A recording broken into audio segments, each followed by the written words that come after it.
안녕하세요. 안녕하십니까. 잘 들리시나요? 네, 잘 들립니다. 선생님 반갑습니다. 안녕하세요. 네, 안녕하세요. 네.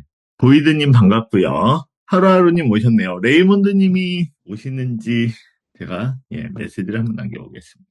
네, 스프링님 반갑습니다. 안녕하세요. 네, 안녕하세요. 네, 오늘 윤석열 대통령 탄핵 찬반 토론에 오신 여러분들 모두 환영합니다. 저희 모임은 북클럽 나란 2025년도 2월 정기 모임의 일환으로 진행되는 모임이고요. 오늘 그 토론 모임은 저희가 이제 패널 토론 형식으로 이제 진행이 될 예정인데요. 패널이신 레이먼드님께서 아직 지금 조인을 안 하셔서 잠시 좀 기다리고 있습니다. 하루하루님이 또 패널로 참여를 해주시는데요. 단체 토론 아니었나요? 단체 토론도 할 예정입니다. 이게 처음에 패널 토론을 우선 위주로 하고요. 진행을 하고 어느 정도 좀 정리가 그 이야기 토론거리에 대해서 조금 더 이야기를 한 다음에 여기 오신 분들하고 다 같이 한번 단체 토론을 할 예정입니다. 네. 네, 한번 조금 더 시간을 가지고 좀 기다려 보고요. 잠시만 기다려 주세요. 기다리시는 동안 간단하게 소개 말씀 서로 나누기로 하죠. 좀 조용히 있으면 좀 왠지 어색하고 좀 지루하니까 그럴까요? 간단하게 아이스 브레이킹 한번 네, 해볼까요? 네, 아이스 브레이킹 한번 해보실 수 있으면 해보시고 네. 저부터 하겠습니다. 제가 제안을 했으니까 제가 먼저 하겠습니다. 저는 하루하루라고 하고요. 나란에 가입을 한 게 얼마 정도 되는지 저희 기억이 안 납니다. 원래 상당히 좀 최근에 가입을 한 것 같은데 기억이 안 나요. 좀 바빴었나 봅니다. 근데 약 1년 좀 넘은 것 같아요. 제가 생각하기로는 1년 좀 넘고 2년은 아직 안 됐고 1년 좀 넘었습니다. 휴스턴에 거주하고 있는 직장인이고요. 저 북클럽 리더 역할을 좀 했었습니다. 지금도 하고 있고요. 주로 사회과학 서적 또는 영자신문 읽는 모임에 책을 읽어가는 그런 모임을 하고 있습니다. 반갑습니다. 네, 반갑습니다. 그러면 보이드님 잠시 마이크를 열어주셨으니까 인사하시려고. 저는 반갑습니다. 그렇게 맞장구 치려고 열었는데, 예, 저도 소개하죠, 뭐.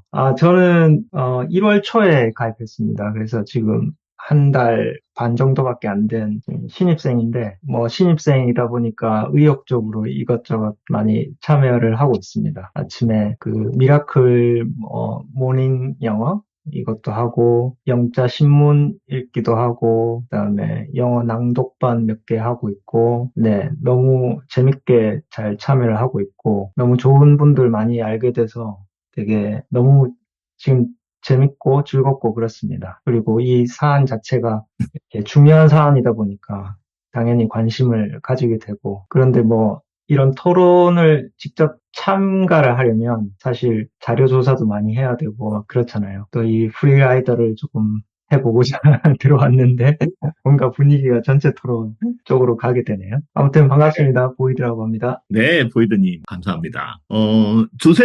조셉님도 소개 좀 해주실 수 있으세요? 예, 안녕하세요. 저는 조셉서라고 합니다. 네, 뉴욕에 있고요.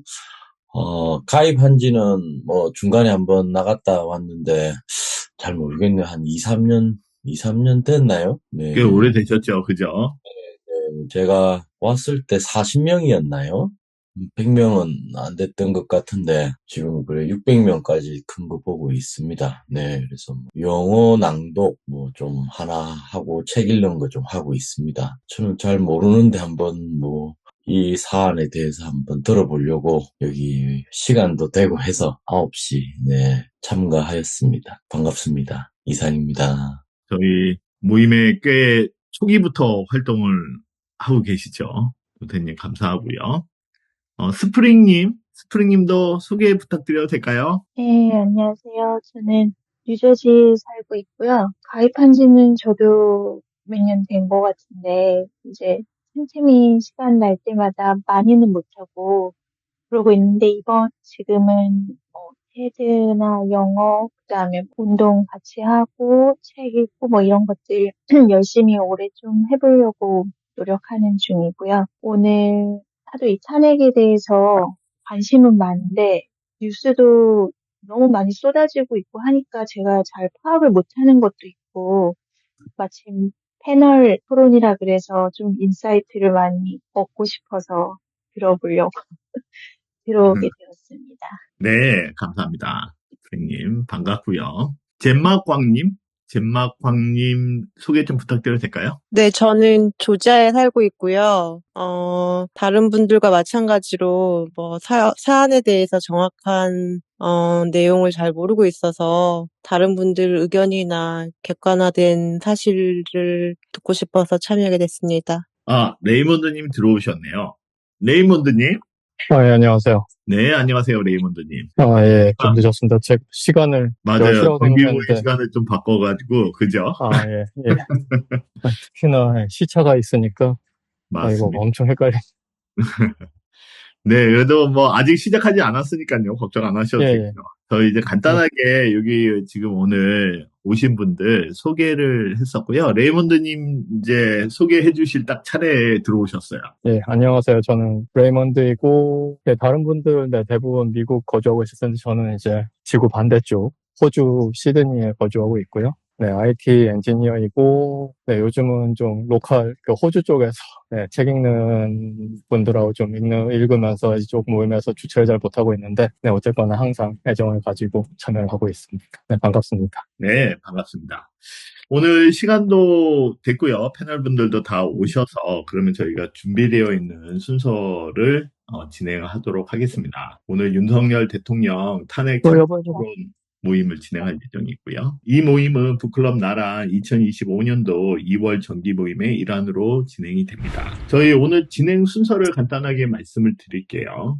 저희 진행 순서는 패널 소개하고 그리고 토론 진행 절차를 간단하게 설명하겠고요.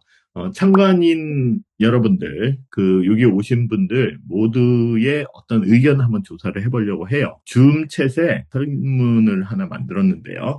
그 설문에 여러분들이 의견을 먼저 제시를 해주시고요. 그래서 이제 패널 중심으로 토론, 그러니까 지금 레이몬드님하고 하루하루님이 패널 찬성과 반대 쪽의 패널로 이렇게 준비를 좀 해주셨어요. 그래서 이제 조사도 많이 하셨을 것 같고요. 그래서 찬성과 반대하는 주장과 논거를 한번 들어보고요. 그리고 여러 가지 이야기들을 할 수 있을 것 같은데요. 제가 찬성하신 것과 반대하신 것들을 논거들을 바탕으로 해서 나름대로 순서를 만들어 봤는데요. 아무래도 이제 이번 탄핵이 계엄의 헌법 위반 관련한 부분이 쟁점이 될 수밖에 없는 상황이어서 그 부분에 대해서 한번 살펴보고 그런 것들이 탄핵 사유가 되는지 이런 부분에 대해서 한번 토론을 한번 해보도록 하겠습니다. 또한 계엄이 사회적 정치적인 영향이 또 분명히 미치겠죠. 그런 부분들도 탄핵의 어떤 사유로 고려해볼 만한 중요한 요소가 된다고 생각을 하고요. 그런 사회 정치적인 영향 부분도 한번 이야기를 해보고요. 아무래도 요번에 이제 군대가 동원이 됐기 때문에 군대가 동원이 됐고 군대의 어떤 역할이 나름 좀 이슈가 좀 있죠. 그런 부분들에 대해서 한번 얘기를 해보고요.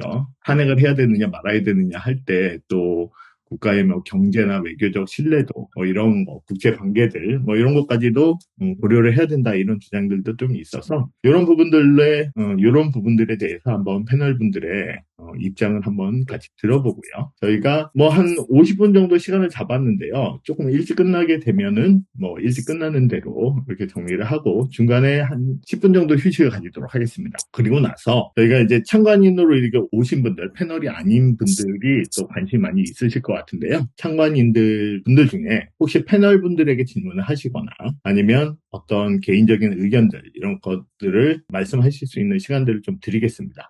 그리고 패널 중심의 토론은 여기서 마무리를 짓도록 하고요. 그 이후에 자유토론 이렇게 진행을 하도록 하겠습니다. 그래서 이제 저희가 맨 마지막에 후기 의견 조사를 한번 더 할 예정입니다. 그래서 지금 초기 의견 조사한 설문 똑같은 내용으로 후기 의견 조사를 진행할 예정이고요. 오늘 저희 토론회에 참가하셔서 초기에 어떤 생각이 후기에 어떻게 바뀌었는지 이런 부분들도 좀 살펴보기 위해서 토론 시작 전에 의견 조사를 하고요. 맨 마지막에 끝나고 나서 후기에 또 의견 조사를 진행을 하도록 하겠습니다.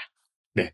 진행 순서에 대해서 혹시 궁금한 점 있으신가요? 없습니다. 그러면은 다음 순서로 넘어가겠습니다. 저희 시작하기 전에 이제 간단하게 최근 동아일보 2025년 2월 22일자 기사인데요. 아시겠지만 정당 지지율이나 탄핵 찬반 여론추이가 시시각각 많이 변하고 있어요. 최근에 동향이 이렇게 변화하고 있다. 그래서 국민의힘하고 더불어민주당 정당 지지율이 거의 동등하게 갔다가 국민의힘이 더 많은 경우도 있었고요. 더불어민주당을 지지하시는 분들이 더 많은 경우도 있었고요. 현재 그런 상황으로 진행이 되고 있습니다. 마찬가지로 탄핵 찬반 여론 추이 자체도 보시는 것처럼 찬성이 60%에서 55%에서 65% 사이 왔다 갔다 하고 있고요. 반대하는 여론도 30% 초반에서 30% 후반에 왔다 갔다 하고 있는 그런 추세입니다. 아무래도 사안이다 보니 많은 국민들 관심을 가지고 있고요. 저희가 이제 미국에 계신 분들 많고, 우리 또 지구 반대편에 계신 레이몬드 님도 계신데, 아무래도 이게 한국의 어떤 아이덴티티를 가지시는 그 정체성에 많은 부분을 의미를 부여하시는 분들에게는 아주 중요한 문제인 것 같다는 생각이 듭니다. 참고로 저도 이제 회사에 한국 분들이 몇 분 계신데요. 그런 얘기 해요. 요새 잠을 못 자겠다. 뉴스 보느라고. 그 정도로 이렇게 민감한 문제라고 생각이 들고요. 그런 민감한 문제에 대해서 우리가 또 어떤 생각들을 가지고 있는지 서로 알아보고 또 이해의 폭을 좀 넓히기 위해서 토론 모임을 기획하게 되었습니다. 그 다음 순서 슬라이드로 넘어갈게요. 오늘 패널 소개부터 진행을 하겠고요. 토론 진행 절차도 간단하게 설명드리겠습니다. 그리고 참가인 초기 의견 조사를 진행하도록 하겠습니다. 패널 소개고요. 패널은 일단 탄핵을 반대하는 패널로 레이먼드 님이 오늘 패널로 활동해 주시겠고요. 탄핵을 찬성한다 측으로 하루하루 님이 패널로 나서 주시겠습니다. 요 사진들은 저희 슬랙에 있는 프로필 사진입니다. 패널 소개는 아까 전에 레이몬드 님하고 저희 처음 시작할 때 다 한 번씩 소개를 했으니까 패널 소개는 따로 하지 않아도 되겠죠? 네. 레이몬드 하루하루 님, 네. 넘어가도록 하겠습니다. 네. 진행 절차에 대해서 간단히 말씀드리겠습니다. 일단 토론은 다양한 의견을 교환하고 사회 문제에 대한 깊이 있는 이해와 분석을 가능하게 해주죠. 그죠? 그래서 이제 성숙한 토론 문화는 사회가 민주주의 기본 원칙을 실현하는데 또 핵심적인 역할을 한다라고도 합니다. 저희 북클럽 나란에서는 독서를 통해서 얻은 다양한 지식들을 토론으로 이해를 심화시키는 것을 추구하는 그런 모임이라고 보시면 될 것 같아요. 특히 이번 정기 모임에서는 한국 대통령 윤석열의 탄핵 여부에 대해 깊이 있는 토론을 나눠보고자 하는데요. 윤석열 대통령의 탄핵 소추는 국민의 의견이 엇갈리는 중요한 사안이고 이번 토론을 통해서 각자의 의견을 나누고 서로의 입장을 이해해보고자 합니다. 이번 토론에서 탄핵 찬성과 반대의 주요 이유와 그 뒤에 숨겨진 의미를 함께 탐구해보도록 하겠습니다. 함께 즐겁게 토론해 보시기 바라고요. 여러분들 아시겠지만 저희가 북클럽이기 때문에 저희가 이렇게 토론을 통해서 정책 결정을 한다던가 아니면은 의견을 수렴한다던가 이런 게 목적이 아닙니다. 그죠? 여기서 탄핵 찬성은 잘못된 거예요. 탄핵 반대는 잘못된 거예요. 이래서 나중에 우리가 다 모여서 우리는 탄핵을 찬성합니다. 혹은 탄핵을 반대합니다. 이런 성명을 발표하는 게 목표가 아니고요. 저희 북클럽 나란의 토론 모임의 목적은 토론을 통해서 개개인의 인식과 이해의 폭을 넓히는 데 있다. 이 부분에 강조를 좀 드리고 싶습니다. 그래서 이 과정은 상대방의 의견이 나와 다르더라도 최대한 노력을 통해서 객관적인 논리 검증을 통해 이해하려고 하는 것에 핵심이 있고요. 이런 목적에 동의하시는 분들이 이렇게 참여하시기를 권유드린다라고 이렇게 말씀드렸습니다. 참고로 저희 토론 모임의 전체 내용은 녹화가 되고요. 동호회 홍보 자료로 이렇게 또 사용이 될 수도 있습니다. 그 점은 유의해 주시기 바라겠습니다. 진행 절차에 대해서 혹시 궁금한 점 있으신가요? 없으시면은 그 다음 초기 의견 조사를 한번 진행해 보도록 하겠습니다. 윤석열 대통령 탄핵 찬반에 관한 여러분들의 의견을 조사합니다. 공유해드린 링크를 통해서 찬반 여부를 투표해주세요. 토론 모임이 끝난 후에 후기 의견 조사를 또 진행할 예정인데요. 초기와 후기 의견 조사 결과는 모임이 끝난 후에 동시에 발표하도록 하겠습니다. 여러분들 지금 제가 줌 채팅에 설문조사에 응해달라고 링크를 보내드렸죠. 링크를 보시면은 제가 잠시 화면을 저희 슬랙 화면을 공유를 해서요. 여기 보시면은 저희 정기 모임 채널에 저희가 간단하게 포를 만들었습니다. 현재 여러분들이 찬성합니까 반대합니까에 무기명으로 투표를 하시게 되어 있고요. 그리고 투표 결과는 지금 7분이 투표를 해주셨는데요. 아직 그 결과는 볼 수가 없습니다. 철저하게 무기명으로 지금 투표가 되고 있다는 사실을 기억하시고요. 그 사이에 또 9분으로 늘었네요. 네. 그래서 참여하시는 분들, 탄핵에 찬성하시는지 반대하시는지 먼저 한번 알려주시고요. 마찬가지로 저희가 모임이 끝날 때쯤 다시 한번 찬성하시는지 반대하시는지 한번 살펴보도록 하겠습니다. 그래서 저희 모임이 진행되는 중간에 토론 모임으로 인해서 탄핵에 대한 찬반의 의견이 어떻게 또 변화하는지 그런 것도 살펴보는 것도 의미가 있는 부분이 될 것 같다는 생각이 드네요. 투표 아직 안 하신 분들 있으면 투표를 부탁드리고요. 다른 질문이 없으시면 그 다음 단계로 넘어가도록 하겠습니다. 패널 토론을 시작하겠고요. 토론은 먼저 탄핵 반대와 탄핵 찬성 측 패널의 각각의 주장에 대한 발표를 먼저 간략하게 들어보고 그다음에 토론을 시작하도록 하겠습니다. 탄핵 반대 패널이신 레이몬드님이 이렇게 올려주신 자료를 제가 정리를 해서 슬라이드에 올렸는데요. 레이몬드님 혹시 주장에 대해서 발표를 해주실 수 있으신가요? 지금 대통령 탄핵 찬성과 반대에 대해서는, 그러니까 저는 이제 핵심은 그거라고 봐요. 이게 위헌이냐, 그리고 그 위헌 정도가 파면을 할 정도의, 그 정도의 사안이냐, 이 부분인데, 일단 반대하는 쪽에서는 이제 첫 번째로 들고 나올 수 있는 주장은 이제 소추안이 변경됐다는 점이죠. 그러니까 그 국회에서 의결될 당시의 소추안과 그 헌법재판소에 들어간 이후에 문안이 변경이 되었는데 그 국회 측에서는 본질적인 내용은 변화가 없고 세부적인 부분에 대해서만 변화가 있었고 이것은 이전에 박근혜 탄핵 때와 비슷한 문제다라고 주장은 하지만 실제로 소추안을 봤을 때 그 내란죄에 대한 언급이 한 절반 가까이 차지하는 상황에서 단편적으로 비교를 할 수 없는 문제인 것 같고, 그리고 어찌 보면은 초유의 사안인데 그만큼 절차에 대해서도 위헌적인 행위에 대해서 판단을 내려야 된다고 했을 땐 더더욱 그 쟁의 신청하는 절차 자체도 절차에 맞게 그 원안대로 가야 되지 않느냐. 나중을 위해서라도 어떤 논란의 소지는 좀 깔끔하게 제거하고 가는 게 맞다. 그리고 지금 이런 식으로 변경하게 되면은 처음에 기소할 때 다르고 구형할 때 다르고 판결 낼 때 다른, 우리가 옛날부터 어떤 독재 정권에서 일단 잡아들이고 그 다음에 이제 죄를 만들어 나갔던 방식이 있잖아요. 그런 것과 크게 다르지 않다라고 보이기 때문에 이런 부분은 분명히 짚고 넘어가야 되고, 본질적인 부분이 달라지지 않았다면은 시급성의 문제가 있긴 하지만은 다시 절차대로 갔었어야 되는 게 아닌가 하는 주장이 하나 있습니다. 네, 알겠습니다. 첫 번째 논점은 탄핵소추안에서 내란죄가 철회되면서 발생하는 절차적인 정당성의 훼손이 어느 정도 있다. 이렇게 논점의 핵심이 되는 거겠죠? 그죠? 그것도 그렇고 그걸 제외했을 때 그럼 그 소추안이 어떻게 바뀌는지에 대해서 공개된 게 없거든요. 네. 그냥 제외하겠다 이후로 그럼 다시 작성한 소추안이 나왔느냐, 그것도 아니고 그냥 죄 부분만 빼겠다라고 구두로만 합의한 사항에 대해서 나중에라도 계속 시비의 여지가 있다는 거죠. 제 주장.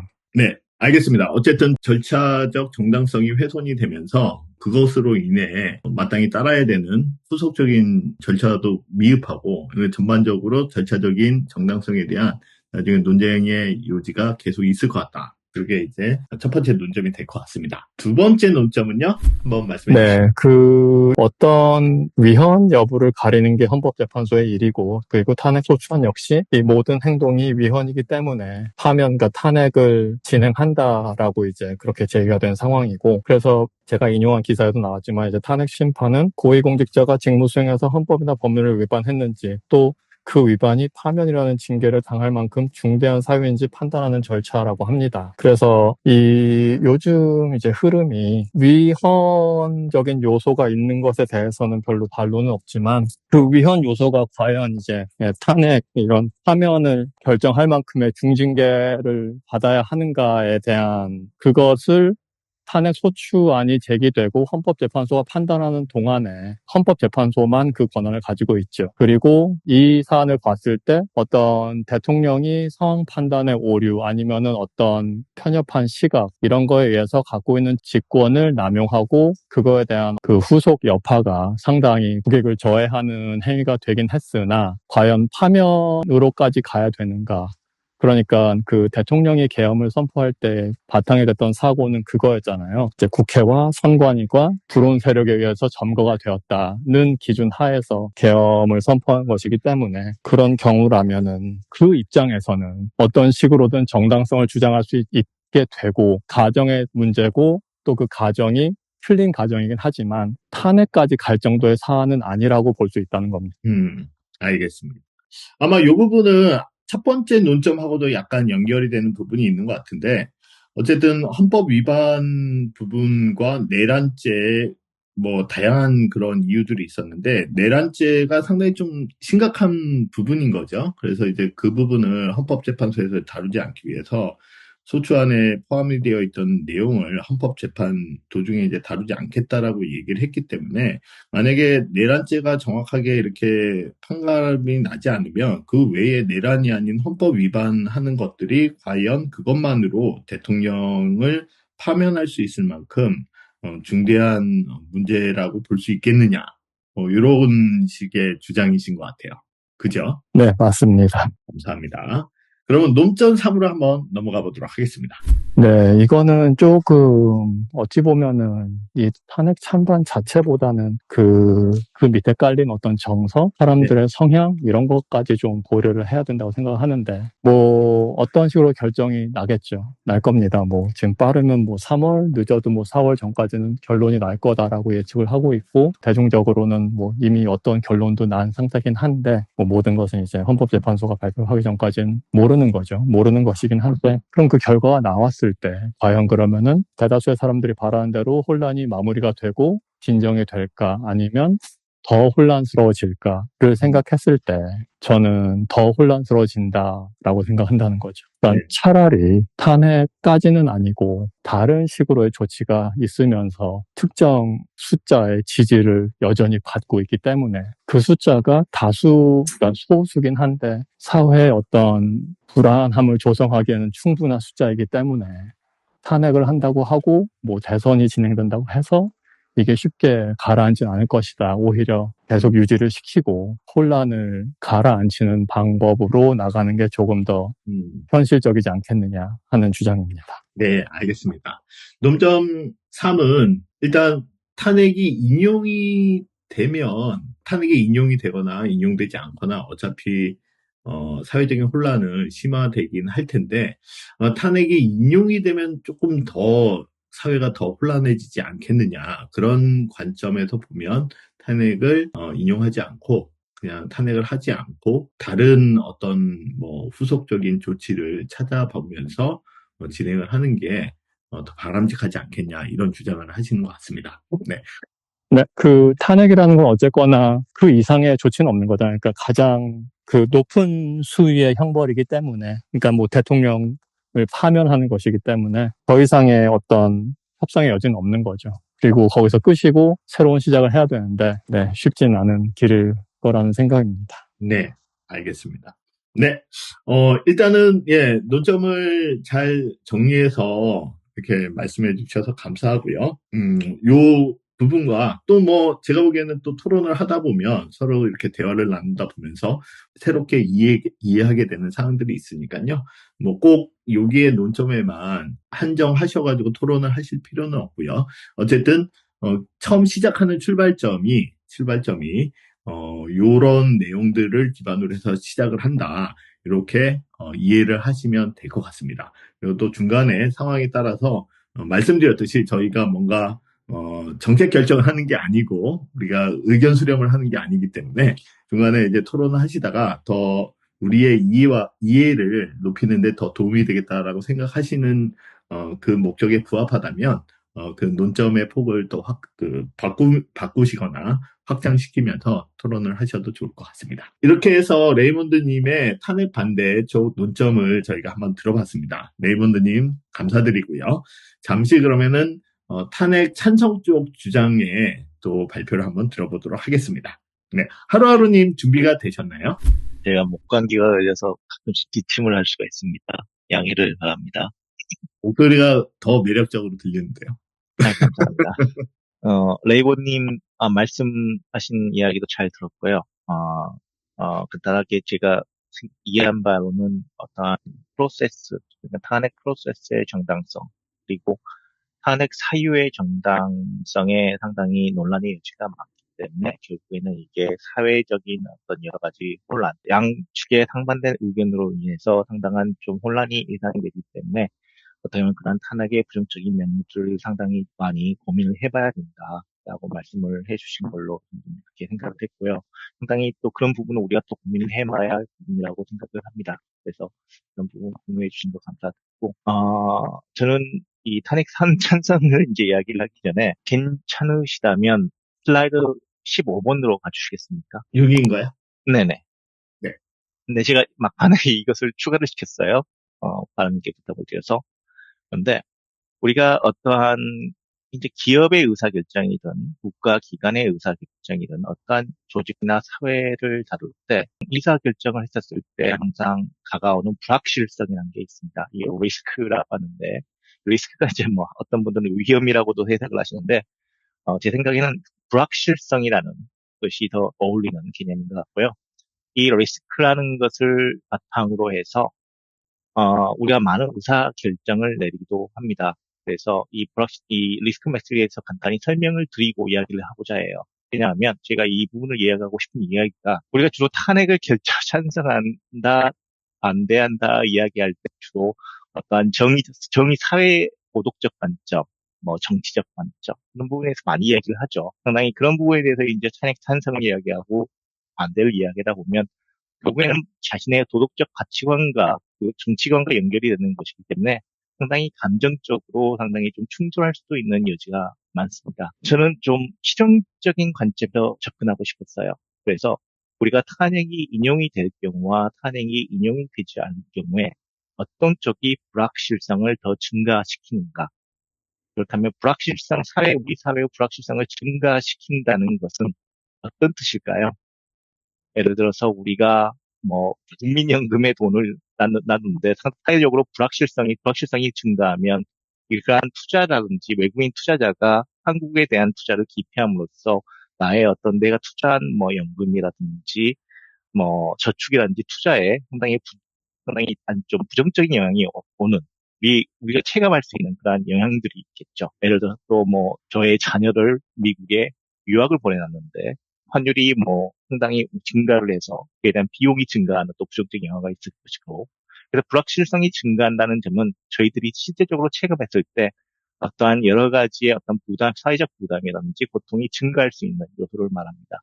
그렇다면 그 불확실성을 결정하는 그런 요소가 바로 impact 그리고 likelihood로 결정이 되는데요. likelihood는 불확실성이 증가할수록 어떤 이벤트가 발생했을 때 그러한 불확실성이 증가할 수 있는 가능성, 그 확률이 높아지느냐 낮아지느냐 그러한 경향을 나타내는 거고요.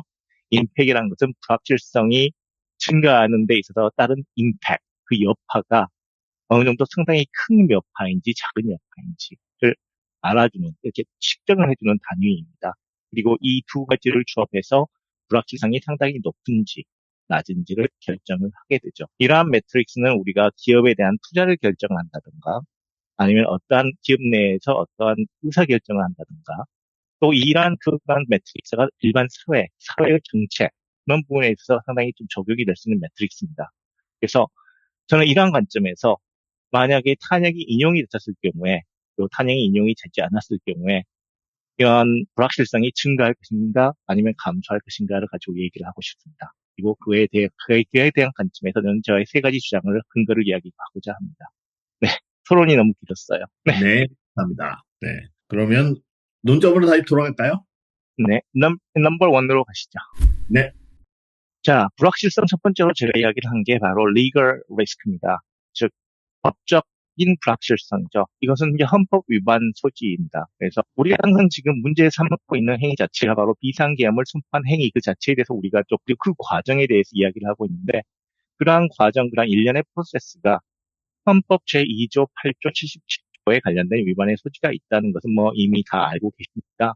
헌법 위반의 여부에 대해서 현재는 우리가 뭐 아직 헌법재판소의 어떤 판결을 기다리고 있지만 여러 가지 어떤 상황적 정황을 봤었을 경우에 이러한 해당 행위, 즉 계엄을 내는 행위가 헌법에 좀 반한다고 저는 생각을 했어요. 그에 대한 이유가 우선은 뭐 그런 얘기 있었잖아요. 저희가 어제까지 뭐 BTS 이야기하고 블랙핑크 이야기하고 제 딸이 블랙핑크 이야기하고 있었고 뭐 오징어 게임 2 나온다고 막 이야기하고 있었던 상황에 갑자기 다음날 비상이 선포가 됩니다. 이게 상당히 좀 황당한 게 사실이었어요. 제가 그 뉴스를 떴을 때. 그래서 이게 정말 비상을 내려야 할 정도 상황이 심각했던 거야? 라는 생각이 정말 승객은 저뿐만이 아니었다고 생각을 합니다. 그래서 일단 비상사태 요건이 충족하지 못했다라는 데 있어서 상당히 논란의 여지가 많고요. 그리고 비상조치 후에 제일 먼저 한 행위가 군대를 파견해서 국회로 보낸 것이고 경청력을 동원해 국회를 봉쇄한 것입니다. 이미 사진으로 국회의원들이 다 월담을 한 상황, 이미 사진으로 다 나와 있죠. 이 국회를 상대로 국회에 대한 의회 민주주의에 대한 무력화 시조, 특히나 군대를 이용해서 입법부의 기능을 무력화하려는 시도는 그 자체가 헌법에 반하는 행위라고 생각을 합니다. 계엄이 해제됐음에도 불구하고 즉각적인 조처가 이루어지지 않았죠. 약 4시간, 3시간, 4시간 이상의 시간을 소요한 후에야 계엄을 해제 요구에 반응을 했습니다. 기본권 침해 의원도 있죠. 계엄령 선포된 거 보면 그 내용 자체가 바로 증거입니다. 언론, 집회, 결사, 계엄 아래에서 그러한 언론의 자유, 집회의 자유, 결사의 자유는 계엄 이 아래에서도 헌법상 보장된 국민의 권리입니다.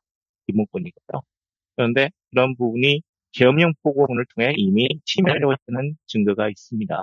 그리고 더 가장 중요한 것은 아직까지도 그러한 행위를 정당화시키고 있다는 거죠. 자, 대통령 헌법 위반은 탄핵 사유가 됩니다. 왜냐하면 대통령은 헌법을 수호할 책무를 지고 있기 때문이죠. 만약에 대통령의 이러한 헌법 위반 행위가 탄핵되지 않는다면 이와 비슷한 행위의 재발 가능성이 높아질 수가 있고 현 정권뿐만이 아니라 향후 정권에서도 이러한 관행을 반복시킬 수 있습니다. 이게 민주당이든 국민의힘이든 어떤 당이든 간에 이러한 판례를 가지고 그래서 아까 보였던 매트릭스를 보시면 라이클리후드가 상당히 올라갈 여지가 많습니다. 라이클리후드가 올라가는 거고 역시 이러한 상황이 정당화되어 버리면 결국에는 헌정 질서가 파괴가 되는 거죠. 국민의 기본권을 침해했고 입법부를 무력화했던 시도가 결국에는 이게 정당한 대통령의 권한 행사였다라고 인정이 돼버리면 이건 헌정 질서의 어떤 파괴이고 법치주의 자체가 이러한 위법 행위에 대해서 이러한 것을 단지 어떤 대통령의 어떤 집행 권력 행사였다라는 이유만으로 이러한 아무런 조치가 취지지 않는다면 이것은 대한민국 법치주의의 훼손, 그러니까 법적 불확실성을 더 확대시키는 그러한 결과로 나아갈 수 있습니다. 결국 임팩트 사이즈에서 상당히 증가시키겠죠. 그래서 매트릭스를 보여주시면 그 리걸리스트가 상당히 라이클리후드도 하이가 될 것이고 임팩트도 상당히 하이가 될 것이기 때문에 불확실성이 상당히 높은 상당히 상황으로 흘러갈 것이다 라고 저는 생각이 들어서 탄핵을 찬성을 하는 바입니다. 네, 알겠습니다. 논점 1은 어쨌든 헌법 위반 소지가 크다. 현재까지 드러난 어떤 그 사실들을 바탕으로 봤을 때는 대통령은 헌법을 수호해야 되는 책무를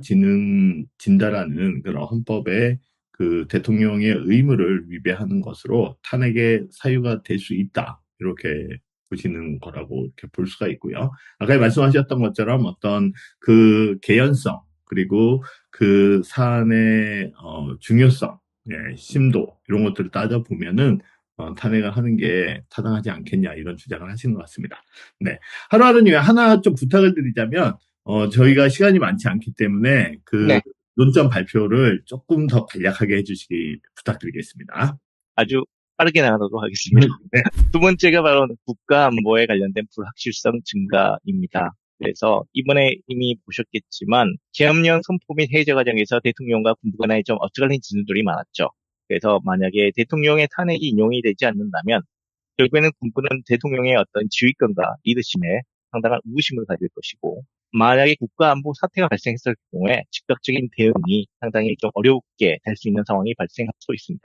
그리고 대통령의 군통수권 약관은 바로 국가 안보 위기하고도 직결이 될 수 있기 때문에 이런 부분에서 탄핵이 되는 게 더 낫다라고 생각을 합니다.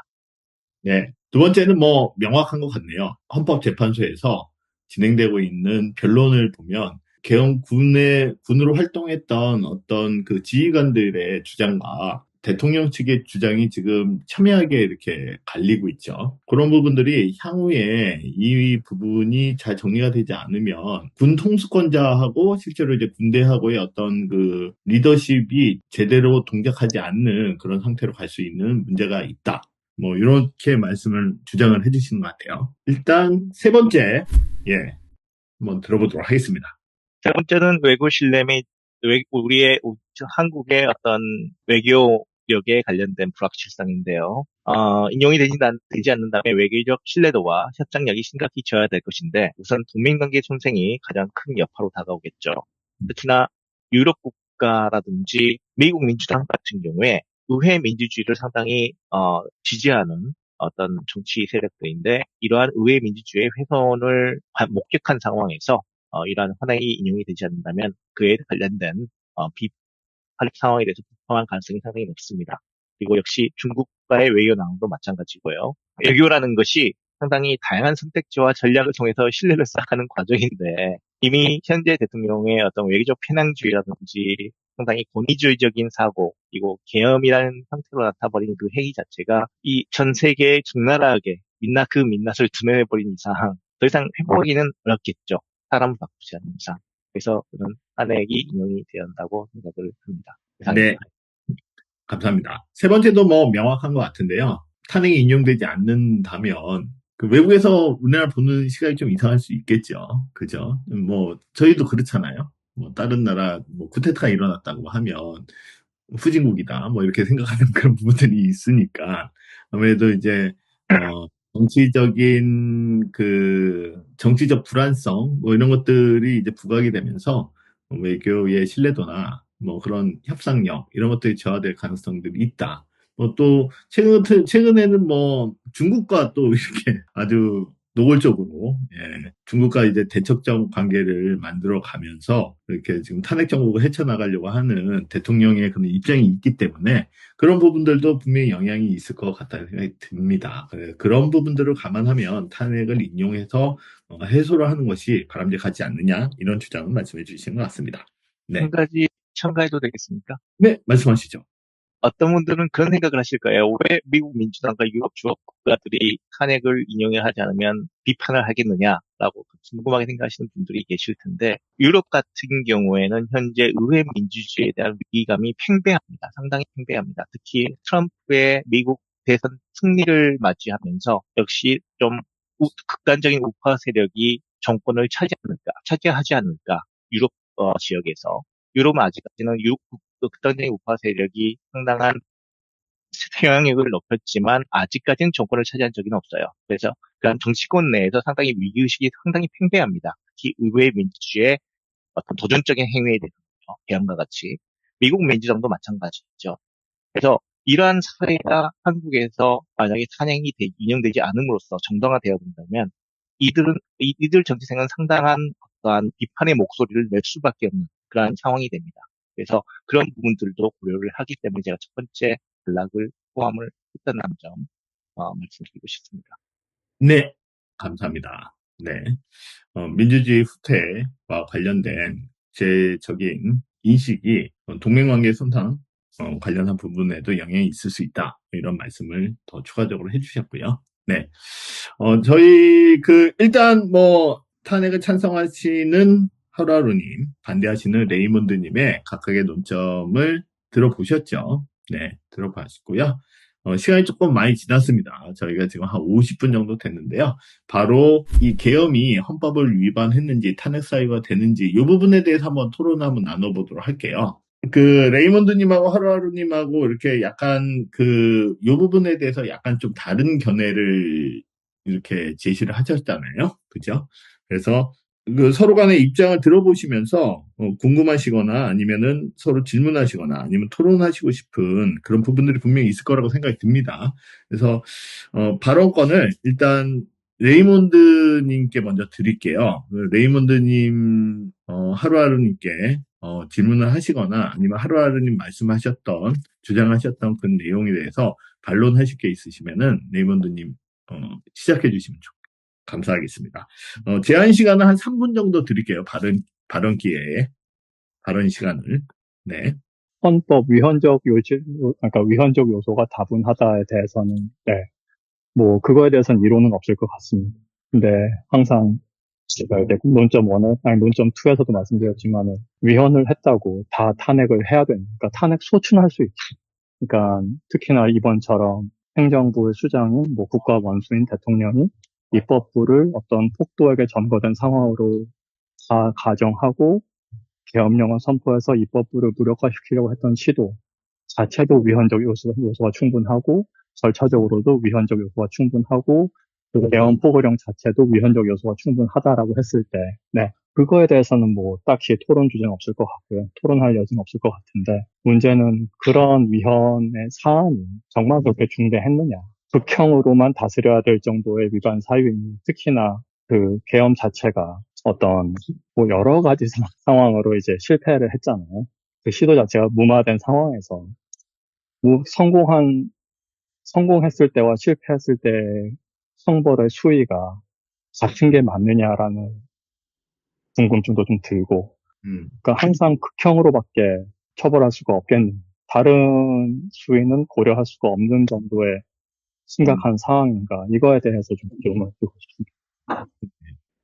한 1분 30초 안에 짧게 간략하게 아주 잘 설명을 해주셨는데요. 혹시 그러면 극형과 같은 이 탄핵 외에 어떤 방법들이 있을지 혹시 제시를 해주실 수 있으신가요? 그러니까 헌법재판소는 탄핵만 심판하게 되기 때문에 헌법재판소에서 더 이상 할 일은 없겠죠. 그냥 위헌 여부만 확실하게 하고, 그러니까 이미 위헌적 요소가 다분한데 다 괜찮다, 면죄부를 주는 거는 아니라고 생각을 합니다. 다만 그러니까 저희가 이제 박근혜 탄핵 때도 여러 가지 탄핵 사유가 있었지만 다른 탄핵 사유가 인정이 안 됐다 그래서 그게 면죄부가 된 건 아니잖아요. 분명히 책임은 있지만 탄핵에 이를 정도는 아니다라고 했지 그 모든 것은 괜찮다, 다만 얘만 문제다라고 했던 건 아니잖아요. 그러니까 마찬가지로 헌법재판소에서 이번에 판결도 이러이러한 사유로 분명히 위반을 했고, 네, 그런 거는 명확하게 하되 탄핵 자체는 물리고 그럼 다시 공은 입법부로 넘어가야 되겠죠. 이미 입법부가 야당이 큰 상태에서 대통령이 지금 뭐 이 부분도 역시 논란의 소지는 있지만 대통령이 다시 복귀를 한다고 했을 때 여전히 더 혼란스러울 거냐, 덜 혼란스러울 거냐, 이게 입법부가 어떻게 정리되냐, 또 행정부의 다른 멤버들을 또 어떻게 영향력을 미칠 수 있느냐까지 생각을 해야 되겠죠. 근데 이제 지금 상황이 뭐 물러날 수 없는 상황인 거는 이해는 합니다. 뭐 모든 정당이 조기 대선을 염두에 두고 움직임을 해왔기 때문에 이제 와서 조기 대선이 아니다라고 했을 때는 더 큰 혼란이 있겠죠. 그런데 이제 제 생각은 너무 성급하지 않았나라는 생각을 계속 하는 겁니다. 네. 알겠습니다. 이 부분은 일단은 지금 현재 진행되고 있는 헌법 재판 절차 내에서 탄핵을 기각해야 된다 이렇게 생각하시는 것보다는 이런 상황을 꼭 탄핵 소추로 이 극형으로 이렇게 몰고 가는 게 바람직했겠느냐, 다른 방법이 있지 않았겠느냐, 그런 것들을 조금 더 면밀히 살펴보고, 왜냐면 이제 탄핵이 되면은 그 영향이 너무 크니까. 아니요. 잠깐 조금 다른데요. 입법부는 탄핵 소추를 빠르게 진행했었어야 됩니다. 왜냐하면 그 상황에선 대통령의 직무를 정지시켜야 되기 때문에. 그런데 헌법재판소의 심리가 진행되는 동안 대안도 생각을 해야죠. 헌법재판소에 넣었으니까 무조건 탄핵하고 모든 전략을 세웠으면 그게 성급하다는 거죠. 소추는 했었어야 돼요. 그 상황에서는 직무 정지가 안 되면 뭐 수습할 방안이 없으니까 소추는 이루어졌어야 되는데 이제 논점 1에서도 마찬가지지만은 내란 때까지 굳이 집어넣었어야만 그게 통과됐겠느냐에 대해서도 계속, 그러니까 나중에 다시 뺄 거를. 그 다음에 두 번째는 소추를 진행한 다음에 다시 돌아올 가능성에 대해서도 다수당은 생각을 했었어야 된다는 거죠. 네, 알겠습니다. 네, 감사하고요. 하루하루님, 레이먼드님의 요 주장에 대해서 혹시 반론이 있으시거나 아니면 추가적인 질문이 있으시면은 해주시기 바라겠습니다. 글쎄요, 절차적 정당성, 그러니까 프로세스의 정당성이라든지 탄핵 사유의 정당성에 대해서 이제 말씀하셨을 때, 특히 절차적 정당성에 대해서 말씀하신 첫 번째 요건이 이게 타이밍이 좀 애매한 것 같습니다. 예를 들어서 가장 그 소추가 막 발생을 하고 탄핵 소추의 변경이 발생했었을 당시에 이 문제를 제기하고 그랬었다면 어느 정도의 어떤 토론의 어떤 부분이 좀 상당히 좀 다르게 진행이 될 수 있는데 이 부분은 이미 헌법재판소가 심의를 진행을 하고 있는 상태고요. 그리고 아마 이 부분이 아직 이 부분 때문에 탄핵에 반대한다는 것은 헌법재판소의 중립성을 의심한다는 전제하에서 말씀을 하실 수 있다고 생각을 하기 때문에 이미 헌법재판소가 이러한 부분에 대해서 심의를 다 마치고 현재 탄핵 여부에 대해서 심의를 진행하고 있는 상태에서 이 부분을 가지고 탄핵을 하는 것은 옳지 않다. 탄핵 인용이 불가하다라고 이유로서 말씀하는 것은 좀 약간 좀 타이밍이 좀 늦은 것 같고요. 그리고 또 변호인 역시 그러한 변론 심리를 역시 진행을 하고 있죠. 그 부분은 이러한 절차적 변경에 대해서 역시 본인들도 인정을 하고 역시 진행을 했다는 이야기잖아요.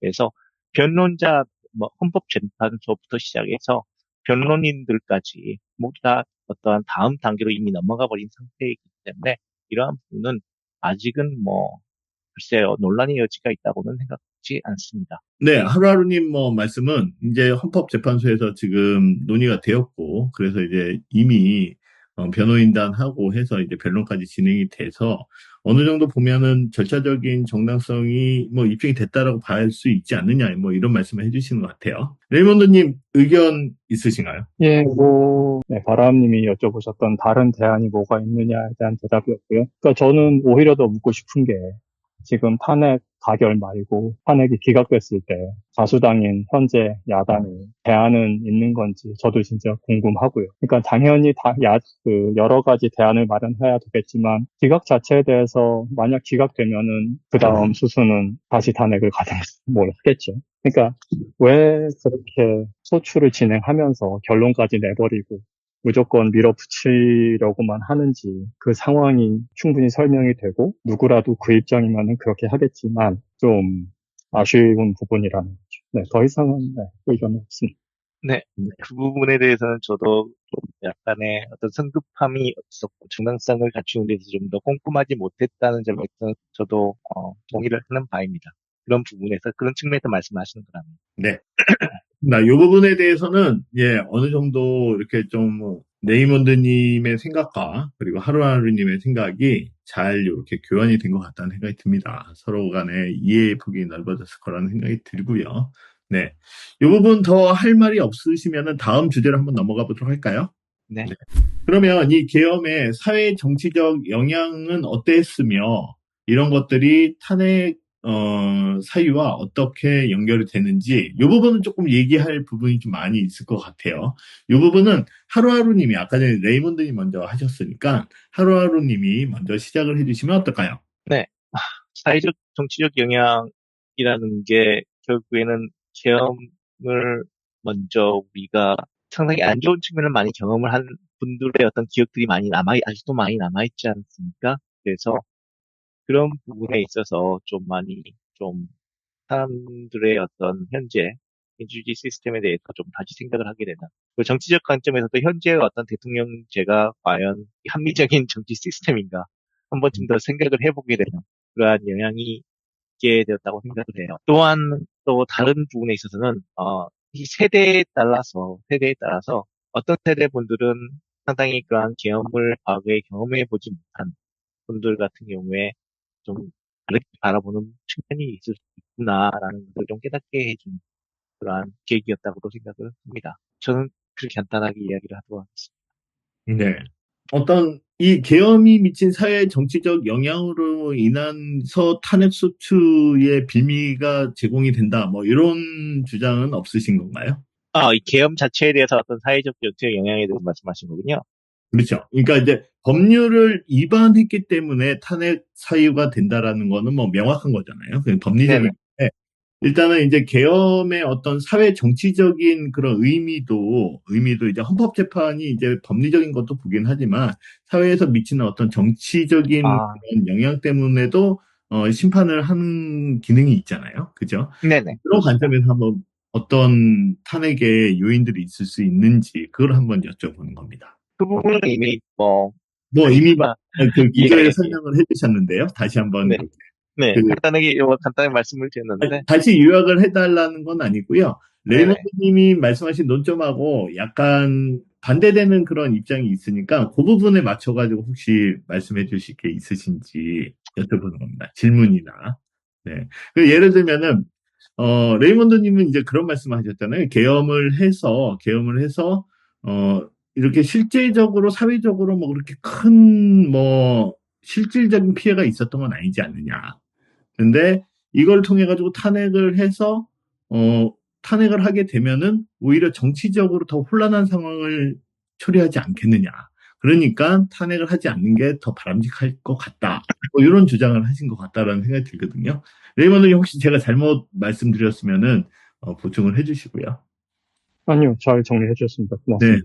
네. 그래서 그런 입장에 대해서 하루하루님 어떤 뭐 반론이나 다른 의견이 있으신지 한번 여쭤보는 겁니다. 그렇군요. 글쎄요, 탄핵이라든지, 계엄이라는 그러한 행위 자체가, 그로 인해 벌어진 상황이, 말씀하셨던 것처럼 헌법과 법률을 위반을 한 것은 사실이죠. 그리고 그것을 철저하게 따지고 그에 대한 책임을 추궁하는 것은, 뭐, 민주주의라든지 어떤 법치주의를 따르는 나라라면 당연히 해야 할 절차이니까요. 이러한 부분이 좀 필요하다고 저는 생각을 하고요. 네. 예, 그만큼 그것 때문에 더 사회적 혼란이 가중된다? 그러면 서로 탄핵이 인용이 되지 않았을 경우에 사회적 혼란은 어떻게 생각을 해봐야 되지 않을까요? 그런다고 해서 우리가 비교를 해봐야 되는 건 아니지만, 비교를 해봐야 할 필요가 있겠죠. 그 태극기 혼란은 맞, 때만큼 예, 네. 민주운동 세대도 만만치 않다. 이런 건가지. 사람들이 그거에 대해서 만약에 탄핵이 인용되지 않았을 경우에 쏟아져 나온 사람은 얼마나 될까요? 상당히 저도 그것도 만만치 않을 거라고 생각을 하고요. 이 탄핵이라는 우리가 생각을 했어요. 이 탄핵이라는 것은 헌법의 탄핵에서 그런 절차적으로 명시된 이유 중에 하나가 바로 어떤 민주주의적인 정당성을 확보해서 우리가 정치인이 만약에 어떤 잘못된 행위를 했을 경우에 그에 대한 국민이 심판할 수 있도록 만들어준 절차적 요건입니다. 그래서 그러한 부분을 따진 데서 우리가 만약에 적정하게 쓰지 못한다면 이 나라의 어떤 그러한 법적인 근간이 상당히 좀 흔들릴 수도 있는 큰 문제이기도 하죠. 물론 이게 탄핵이 인용된다는 전제하에서 이야기한다는 거에 대해서 좀 약간 좀 문제를 제기하실 수도 있겠지만 그렇다고 해서 이게 정말 그렇게 법적으로 대통령으로도 책임지지 않을 만큼 그리고 탄핵이라는 것을 피할 수 있을 만큼 그렇게 간단한 사안이라고 생각지 않습니다.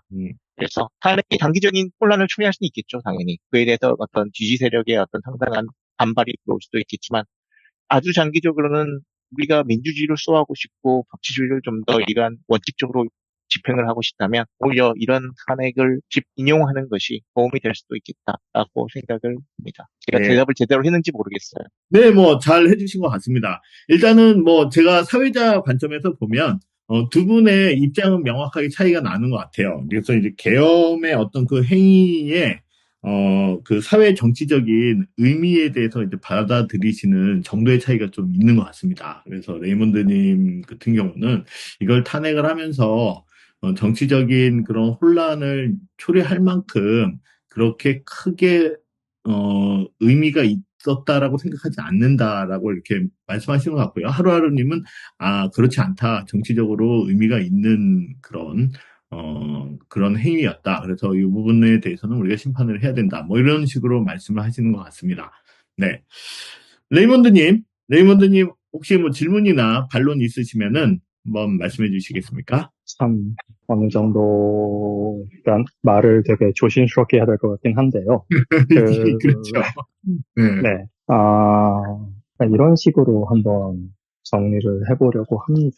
그러니까 분명히 이제 계엄이라는 행위 자체가 사람들마다 받아들이는 심각한 정도는 다 달라요. 다르고 이제 계엄을 경험해보지 못한 세대 그리고 그러니까 80년대 군부 계엄을 경험한 세대는 극과 극일 수밖에 없습니다. 특히나 다른 세대가 실제 피해자들을 공감하려고 노력은 하지만 공감할 수는 없는 거잖아요. 그런 그러니까 한계가 당시 그 광주라든가 제주라든가 그 독재 정권을 타도하기 위해서 싸웠던 그 민주화 주력 세력들의 어떤 고초라든가 이런 것들은 그 집단한테 그 계엄이 갖는 어떤 의미는 다른 모든 세대보다도 훨씬 더 심각한 상황이고 그렇기 때문에 엄중하게 받아들이고 지금 이제 국회의원들 다수가 이제 그 세대에 속하기 때문에 엄중하게 받아들일 수밖에 없고 또 사회 이제 언론이라든가 사회 지도 세력들 그러니까 한 40대, 50대, 심지어 60대까지도 이제 진중하게 받아들일 수밖에 없는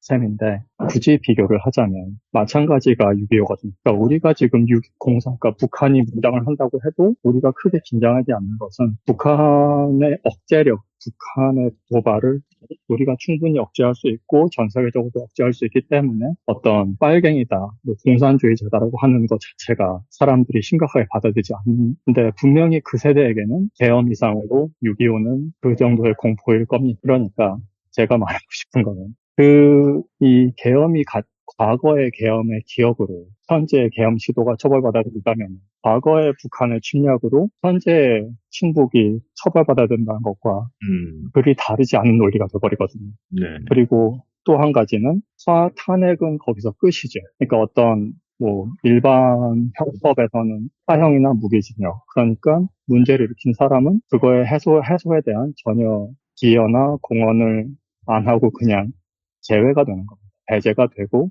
남아있는 사람들이 사회를 다시 뭐 올바르게 만들기 위해서 노력을 해야 되죠. 그러니까 그런 것들이 그럼 과연 그러니까 현재 사회가 갖고 있는 어떤 형법 체계, 형법의 정의 같은 것에 과연 부합하냐? 그러니까 무조건 잘못했으니까 극형으로 다스리면 다른 사람들은 차마 시도도 하지 못할 것이다. 물론 틀린 논리는 아닌데, 그러니까 저는 이제 계속 거기 머무르겠는. 그러니까 지금 사안에 대한 논결계로 하더라도 앞으로 매번 대통령을 위헌 소재 연루되면 결국엔 탄핵까지 갈 거냐는 질문은 계속 남는다. 뭐 어떤 네. 반론은 아니고요. 그냥 제 의견을 조금 더 보충했습니다. 네. 어떤 의견인지는 좀 명확하게 이해가 되는 것 같습니다. 뭐 어떻게 됐든 저렇게 됐든 현재 기성세대들 민주화 과정을 겪었던 사람들에게는 이 계엄이 가져다 주는 의미가 상당히 클 수 있는데 실제로 저희가 이 문제는 세대 간에도 많이 나뉘지요. 그죠? 그래서 오히려 6.25 전쟁과 뭐 공산주의와의 그런 냉전 시대를 치열하게 겪으셨던 70대, 뭐 6, 70대에 있는 분들하고 오히려 이제 또 민주화 그 경험을 민주화 시대의 어떤 그런 경험을 겪지 못한 20, 30대에서는 오히려 더 이 계엄에 대한 문제보다는 어떤 국가 안보에 관련된 부분들에 더 중요시하는 그런 현상들이 관찰이 된다라고 볼 수 있을 것 같아요. 그죠? 그래서 그런 관점에서 보면 우리가 이 일련의 계엄의 과정이 논리적으로는 뭐 크게 잘못된 것은 없지만 과연 그것보다 더 나은 방법들이 있는지를 찾아보지 않는 이런 상황이 바람직한 것이냐. 뭐 이런 것들을 우리가 한번 반성해보고 또 다른 부분들을 살펴보는 것들이 바람직하지 않겠느냐. 그런 차원이 이제 탄핵을 반대하는 것, 맥락을 좀 같이 하는 그런 주장이다. 이런 말씀을 해주신 것 같아요. 네, 하루하루님 혹시 레이먼드님 말씀하신 부분에 대해서 어떤 의견이나 아니면 질문이 있으신가요? 의견은 있습니다만 이 부분은 다수 토론할 때 또 나눌 수도 있는 이야기라고 그럴까요? 때문에 간단히 스킵하도록 하겠습니다. 알겠습니다. 저희가 또 끝나고 나면 창관님 분들하고도 같이 한번 토론할 때 이 부분에 또 이야기할 만한 기회가 또 있을 것 같습니다. 제가 시간이 많이 지났으니까 다음에 여기 국가안보와 군 통수권 문제 그리고 그 다음에 이제 외교적 신뢰도 국제관계 경제 문제 뭐 이런 것도 어떻게 보면은 사회 정치적인 영역의 한 부분이라고 할 수 있을 것 같은데요. 예, 요 두 가지는 한번 같이 묶어서 한번 이야기를 해보도록 하겠습니다. 요 부분은 제가 보기에는 하루하루님의 그 논점 발표에서 아주 잘 부각이 됐기 때문에 레이몬드님부터 이렇게 질문을 하시거나 반론을 하시는 기회를 드리는 게 나을 것 같다는 생각이 드는데요. 레이몬드님 뭐 혹시 뭐 반론을 하시거나 추가 질문하실 게 있으신가요? 예, 뭐 여전히 질문의 시작은 현재 계엄의 심각성이 과연 그렇게 중대한 상황인가에 대한 거죠. 오히려 계엄을 선포했지만 국민들이 막아낸 거잖아요. 계엄의 자체를, 그러니까 심지어 군부조차 부당한 명령을, 그러니까 물론 군부가 명령이 부당하다고 해서 거부한 게 말이 되느냐의 논란은 별개로 하고, 어쨌거나 시민사회, 그러니까 그 현재 한국 사회의 개개에 있는 그 정도의 상식은 있고, 통수권자가 어떤 명령을 내렸을 때 거부할 정도의 성숙도를 갖고 있다라는 게 오히려 해외에서 인지되는 거죠. 그 계엄 자체만 보면 부끄러운 일인데, 그 이후에 벌어진 일들은 모두 상당히 성숙한 모습을 보인다고 생각합니다. 그런 상황에서 이제 굳이 파면이 아니라 다른 방식으로 혼란을 수습한다면 한국의 위상은 더 올라가지 않을까. 오히려 파면이라는 극약 처방만 하고 여전히 어느 정도 예상되는 단기간의 혼란을 제대로 극복하지 못했을 때의 악영향은 더 크지 않나. 특히나 미국, 중국, 일본, 러시아가 다 일종의 독재 정권이 잡고 있는 상황에서 과연 그렇다고 한국이 독재 정권이 되어야 된다는 의미는 아닙니다. 그런데 과연 우리가 지금 우려하는 만큼의 어떤 인지도 개선이 일어날까? 특히나 이제 미국 같은 경우는 현재 대통령 스스로가 비슷한 분란을 일으키고 생환한 사람이잖아요. 그렇기 때문에 이 불신은 여전하리라는, 하면 된다고 해서 심지어 이제 어떤 댓글에는 사형까지 시켜야 된다 이런 것도 보이긴 하는데, 그런다고 끝날 일이냐에 대한 질문이 여전히 많습니다. 어쨌거나 국가안보와 군 통수권 부분은 이거는 과연 군이 이 정도로까지 지휘 체계가 망가진 게, 그러니까 계엄으로 망가지기 시작했는지 망가져 와서 계엄이 망가졌는지는 저는 아직 자세히는 모르겠습니다. 근데 솔직히 걱정되는 건 사실이에요. 그러니까 탄핵을 한다고 해도 이 군 지휘 체계가 다시 그러면은 올바로 회복될까? 그러니까 국민들조차도 6대4, 7대3으로 나눠진 상황에서 군대는 조금 더 보수적인 조직이니까 6대4, 국민은 7대3, 국민은 6대4라고 했을 때 하가 항상 어떤 잠재적인 위협 세력이라는 군부 안에서 탄핵이 과연 우리가 원하는 대로 국가 안보를 회복하는 데 도움이 될까?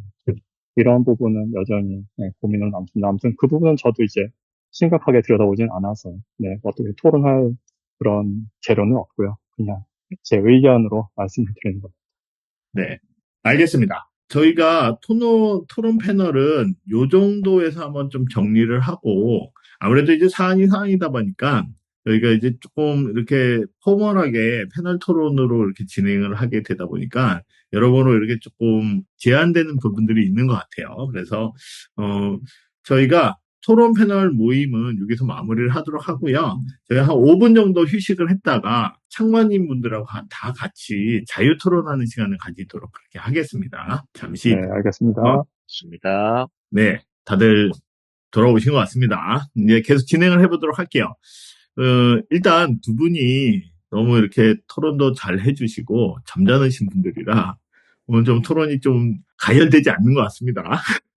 이게 좋은 현상인지, 일단은 서로 간에 어떤 의견을 잘 이렇게 전달해 주시고, 또 이렇게, 경청해 주시고 그런 모습들은 저희 토론 모임의 목적에 잘 부합되는 것 같아서 너무 감사드리고요. 예, 두 분한테 일단 여기 계신 분들 다 같은 마음일 거라는 생각이 듭니다.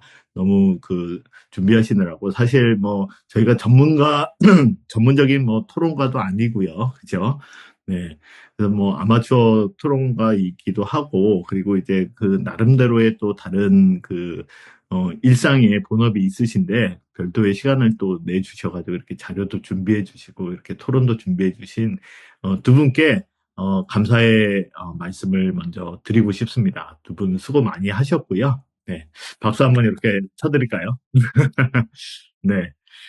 그리고 두 분한테는 저희가 북클럽 나란에서 정기 모임 활성화를 위해서 지원하는 예산이 좀 있습니다. 그래서 이 패널로 이렇게 수고해 주신 두 분께는 아마존 상품권을 이렇게 지급을 할 수 있도록 그렇게 하겠습니다. 저희 이제 예산에 있는 내용이니까요. 두 분 다시 한번 감사의 말씀을 드리겠습니다. 그러면 저희가 좀 편안하게 이제 토론하기 위해서 제가 레코딩을 끌게요. 이제 레코딩이 되지 않습니다.